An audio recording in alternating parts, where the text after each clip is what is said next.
Hello and welcome to another A star to G briefing. The light's beginning to go now that the clocks have changed, so we're trying to get as many programs recorded as possible for you. We hope you find them interesting. We hope you get the opportunity to put into practice some of the ideas that we're presenting, and we would welcome your comments and suggestions. So don't hesitate to get online and tell us what you think, and if there's some material you'd like us to cover, let us know and we'll do our very, very best. An educational request service, at last. In an earlier A star to G briefing, I talked about putting yourself in your learner's shoes.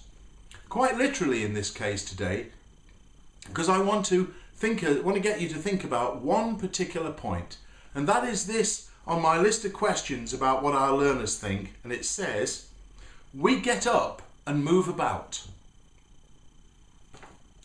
Why is that important? Let me tell you a little story. At the very first school that I did my very first teaching practice in, the head of art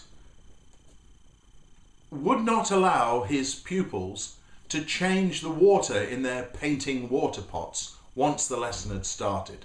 They'd fill up, put the pot on the desk, jam jars, and that was it. Well, the inevitable that you're thinking would happen, did happen. Within a few minutes they had dirty, brown, gungy water in their jam jars, and as a result, all the paintings they produced lacked any vivid colour and brightness. They were all polluted by the dirty water. I learned something there and always let my kids change the water whenever they want. The odd spill can always be dealt with. Why is it important? Because the idea of getting up and moving around in a lesson is something that lesson observers and inspectors will take note of. It implies that a level of responsibility has already been transferred to your learner. And you can help reinforce this by setting up areas in your classroom, your studio, your art room, your workshop that are specific for particular activities. For example, you can have along one side 2 or 3 small tables, have a cutting mat, a laminating machine, a hot glue gun, a roller guillotine, and so on.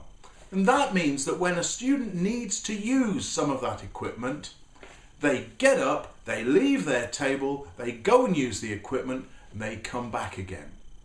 This can be extended to pieces of technology, scanners, computers, digital cameras, and so on. But the idea is that you are allowing them to get up and move about. In just the same way that in any other working environment, when we need something, a resource, a piece of equipment, we go and get it, we go and use it, and we come back again. The idea that the regime has been reduced, that the demand on the student is not you stay there, but you get the job done, is an important distinction. To allow students, pupils, learners of any age the requisite amount of freedom to get up and move about in their lessons is something that inspectors and lesson observers will always take note of, and it is a factor that can contribute to good and outstanding lessons. A small point you might think, but an important one. And we'll see you again soon on another A star to G briefing. Goodbye for now.